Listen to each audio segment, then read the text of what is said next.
years old, I left a very demanding job in management consulting for a job that was even more demanding, teaching. I went to teach 7th graders math in the New York City public schools. And like any teacher, I made quizzes and tests, I gave out homework assignments. When the work came back, I calculated grades. What struck me was that IQ was not the only difference between my best and my worst students. Some of my strongest performers did not have stratospheric IQ scores. Some of my smartest kids weren't doing so well. And that got me thinking. The kinds of things you need to learn in 7th grade math, sure, they're hard. Ratios, decimals, the area of a parallelogram. But these concepts are not impossible. And I was firmly convinced that every one of my students could learn the material if they worked hard and long enough. After several more years of teaching, I came to the conclusion that what we need in education is a much better understanding of students and learning from a motivational perspective, from a psychological perspective.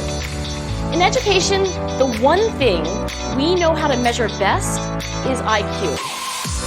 But what if doing well in school and in life depends on much more than your ability to learn quickly and easily? So I left the classroom and I went to graduate school to become a psychologist. I started studying kids and adults in all kinds of super challenging settings. And in every study, my question was, who is successful here and why? My research team and I went to West Point Military Academy. We tried to predict which cadets would stay in military training and which would drop out. We went to the National Spelling Bee and tried to predict which children would advance farthest in competition. We studied rookie teachers working in really tough neighborhoods, asking which teachers are still going to be here in teaching by the end of the school year. And of those, who will be the most effective at improving learning outcomes for their students? We partnered with private companies asking which of these salespeople is going to keep their jobs and who's going to earn the most money.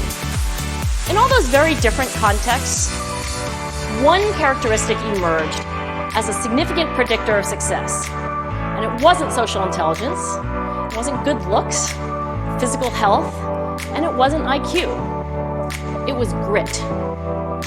Grit is passion and perseverance for very long-term goals. Grit is having stamina. Grit is sticking with your future, day in, day out, not just for the week, not just for the month, but for years, and working really hard to make that future a reality. Grit is living life like it's a marathon, not a sprint. A few years ago, I started studying grit in the Chicago public schools. I asked thousands of high school juniors to take grit questionnaires, and then waited around more than a year to see who would graduate. Turns out that grittier kids were significantly more likely to graduate, even when I matched them on every characteristic I could measure. Things like family income, standardized achievement test scores, even how safe kids felt when they were at school. So it's not just at West Point or the National Spelling Bee that grit matters, it's also in school, especially for kids at risk for dropping out. To me, the most shocking thing about grit is how little we know, how little science knows about building it. Every day, parents and teachers ask me, how do I build grit in kids? What do I do to teach kids a solid work ethic? How do I keep them motivated for the long run? The honest answer is, I don't know. What I do know is that talent doesn't make you gritty. Our data show very clearly that there are many talented individuals who simply do not follow through on their commitments. In fact, in our data, grit is usually unrelated or even inversely related to measures of talent. So far, the best idea I've heard about building grit in kids is something called growth mindset.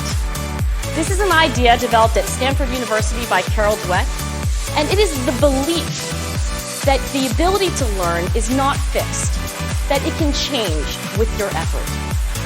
Dr. Dweck has shown that when kids read and learn about the brain and how it changes and grows in response to challenge, they're much more likely to persevere when they fail because they don't believe that failure is a permanent condition.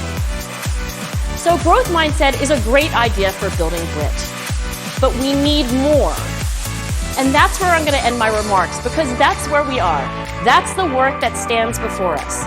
We need to take our best ideas, our strongest intuitions, and we need to test them.